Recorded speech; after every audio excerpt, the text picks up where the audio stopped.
So you're starting up your free-to-play experience on Arclight Rumble, and you're wondering, what of these characters should I be spending my hard-earned gold on? Gold is so rare on brand new accounts, and you're going to be struggling to make sure that you are having enough gold to buy the units that you want. You don't want to be wasting resources on units that you aren't going to be utilizing effectively, and you want to be laser focused on certain compositions that'll let you climb in both PvP and PvE.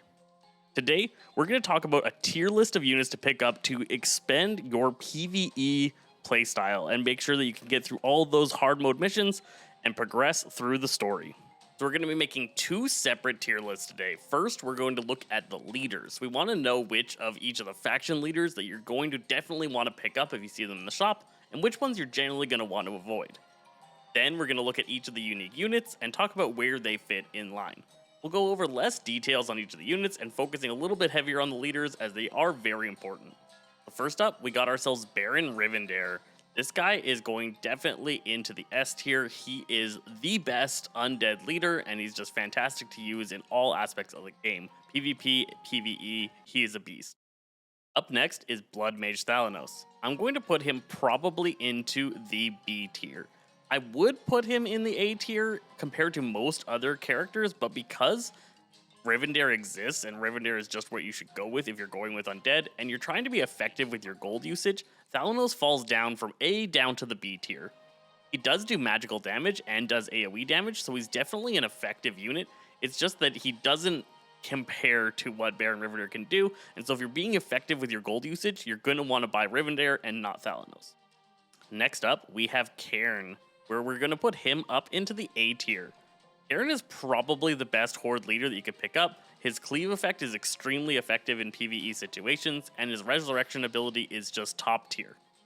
Similar to Thalanos, General Drakathath is going to go into the B tier. He's actually a pretty effective unit, and he could almost be A tier if it weren't for the existence of a better Blackrock Mountain leader. Bromwish Hellscream comes up next, and he is going to go right beside Cairn into the A tier. I think both of these characters are equally effective as horde leaders, and you can pick up one or the other just fine. Augur is going to hop his way up to the S tier, as he is the best beast leader, and he has a semi-unique deck, but still one that uses a lot of units that you're going to use in a lot of different decks. He's a very effective champion to be able to deploy on the field, and has a very rewarding gameplay style. Jaina Proudmoore is going down into the C tier. Jaina's just not that effective in the PvE environment.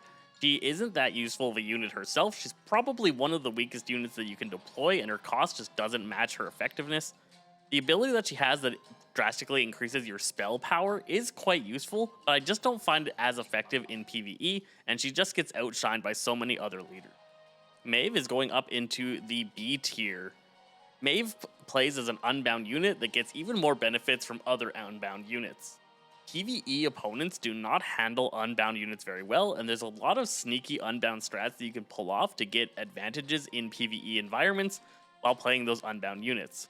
Ren Blackhand is going all the way up into the S tier. He is the best of the Blackrock leaders, and he's just one of the best leaders in the game. His ability to breathe fire on his mounted effect, as well as the fact that he becomes another unit when you take out his dragon and becomes a ground-based attacker, is just so powerful. Tyrion is our A tier alliance leader, and he's the reason all the other alliance leaders are kind of shuffled down a bit because of just how far ahead he is from all of the others. Tyrion is able to heal all nearby allies, as well as he has some amazing effects like being able to go invincible for 5 seconds, or his ability to drop a consecration to add to your AoE capabilities. There are two leaders missing from this tier list, and that is Sneed. Sneed is going down into the C tier right beside Jaina. Sneed's usefulness is just a little bit on the lacking side. I think this character could definitely use some improvements to make him feel a little bit better.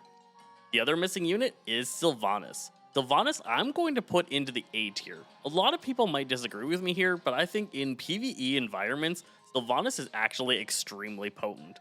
Her ability to, when on death, create a Banshee that can then take over somebody else is very, very useful in the PvE environment because it doesn't get countered by the AIs. The AIs aren't really smart enough to deal with that effectively.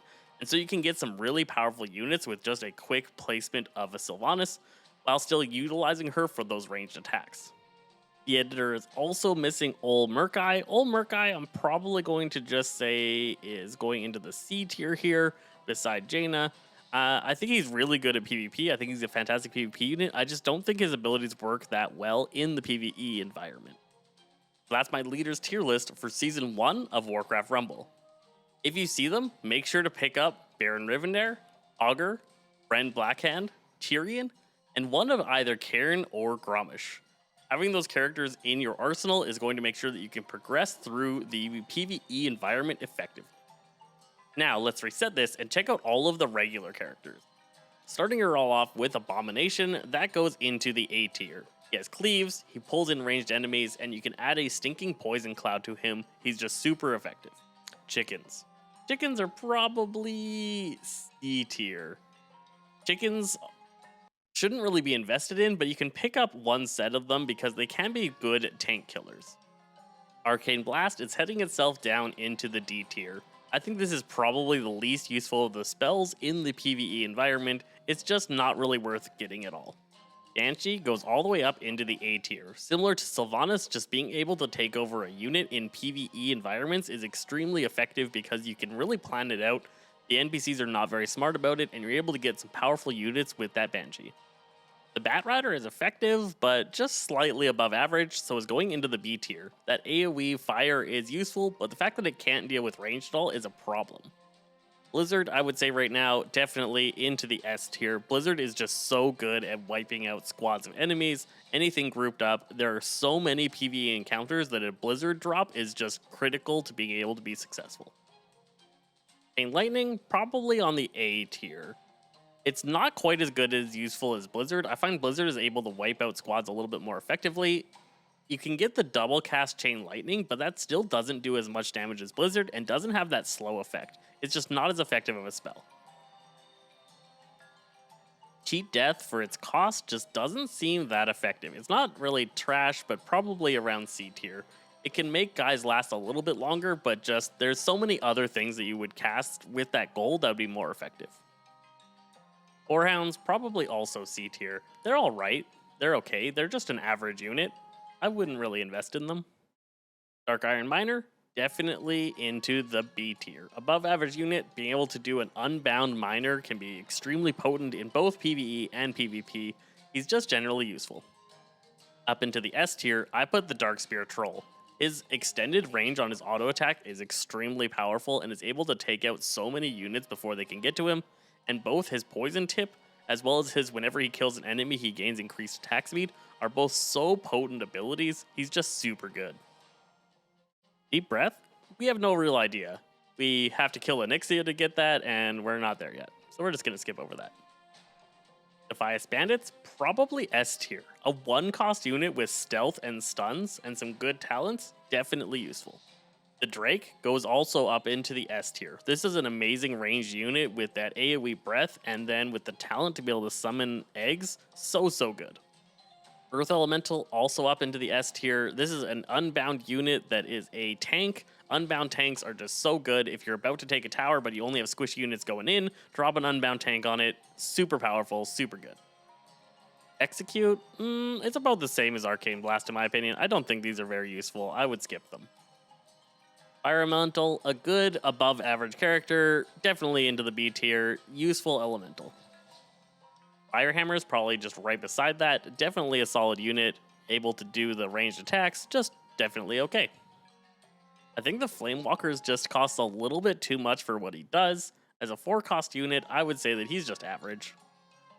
Our Footman here, probably D tier, below average, way too expensive to deploy and doesn't work in very many teams.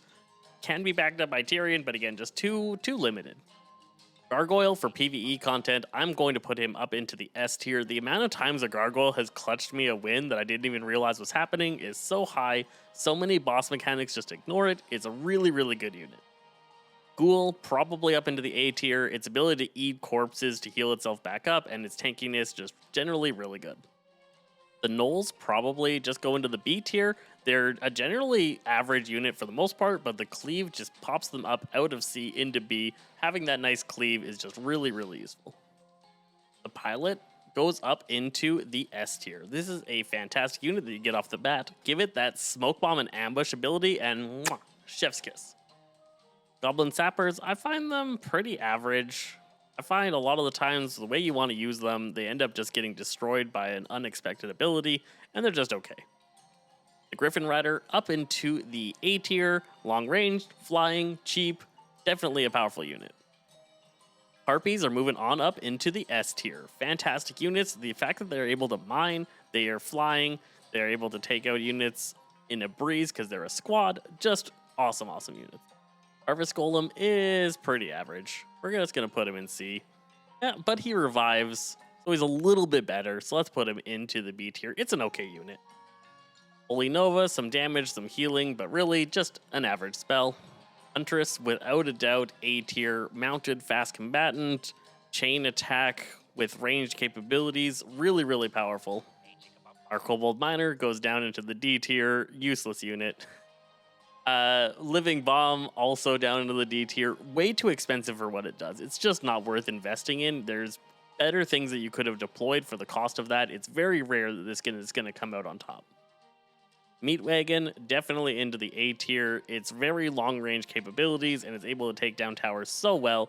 Its ability to fling a skeleton to tank for it, really, really useful. I really like this unit a lot and I've used it very effectively in the PvE environment. Molten Giant, probably just a C tier average unit. It's the same cost as Abomination and it just doesn't match Abomination in its capability. The Mountaineer would be an okay unit, like B or C tier, except the fact that it costs 6, and its 6 cost just drops it all the way down to the D tier, way too expensive. Murlocs, they're probably in between A and B tiers. They're going to go at the very end of A tier, probably. 2 units, long range capabilities. The ground to air is just great, really cheap to deploy, a generally pretty good unit. Necromancer also up into the A tier. Definitely powerful. The ability to summon little tanks for him is super good. He's a really reliable unit and can take out towers very effectively. Ogre Mage, probably B tier. He's a good long range ground to air. He's just a little bit expensive for what he does. Plague Farmer, probably also B tier. Quite a bit cheaper. He doesn't have as good of an animation set, and he can often get taken out before he's able to get his effects off, but his effect is more effective against groups of enemies. He's a really, really solid unit to play. Polymorph, super strong spell. Lots of capabilities to be able to wipe out what PvE opponents do. It's definitely A tier. The Wolf, slightly above average. I think it's a decent unit. Pyromancer, she's a pretty strong unit. The AoE on her effect is really, really potent. So we're gonna put her up into the A tier. Quillbore, Unbound, tanky unit. This guy is definitely up into the S tier, similar to the Earth Elemental, just really, really potent. Raptors into the B tier, above average, and they work really well with a lot of the different leaders, so definitely good option to deploy. Crossbow Shaman, a lot of people are saying that it's not very good. Its heal isn't high enough and its damage isn't high enough to really be that effective. I like the unit. I would like to put it in B, but it's probably just a C tier unit. I think Skeletal Party is an A tier unit. The Unbound effect, if you turn it into the 5-man party and it can taunt enemies and create all of the different effects, is just really, really good at PvE content. A lot of enemies that you fight are not ready to deal with it. With their talents, and because of the fact that they're unbound, the duo here probably B tier. I don't think they're as good as the full party version, but they're still a pretty solid unit to be able to deploy.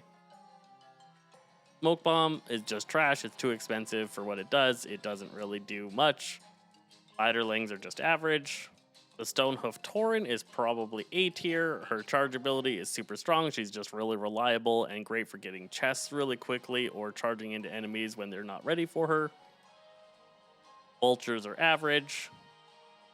I think the Warsong Grunts are technically better than the Knights, so I might just have to say that they're average. They're just a little bit more powerful single units, and I think that just leads them to be more average and less below average. The Warsong Raider is probably B tier, good siege unit, really fast, just above average character. The Whelplings, a lot of people absolutely love the Whelplings. I think they're actually more A tier than S tier. They're pretty good. I just don't think that they're amazing. I find too often they get shut down by opponents' attacks. And then the Worgen, Unbound Stealth unit, B tier. He's pretty average. So that's your kind of setup looking like, in my opinion, of course, what each of the different minis are going to be in their tiers. So definitely, if you see any of these ones coming up in your selections, you're going to want to pick them up. They're all really awesome. A tiers definitely are good pickups, and you're going to want to sprinkle in some of the B tiers, but not too many of them. You don't want to invest in too many B tier units. Once you get down to the C and D tiers, it's probably not worth even picking them up if you don't have to. Getting them over time is going to be fine, but you're really going to want to invest in the ones in the A and S tier and then sprinkle in a couple of B tier units. That's my tier list for Season 1 of Warcraft Rumble. I hope you guys enjoyed, and I hope that this helped you figure out what you should be spending your useful gold on. I'm Zesty Phresh from Zaza Games, and we'll catch you guys next time.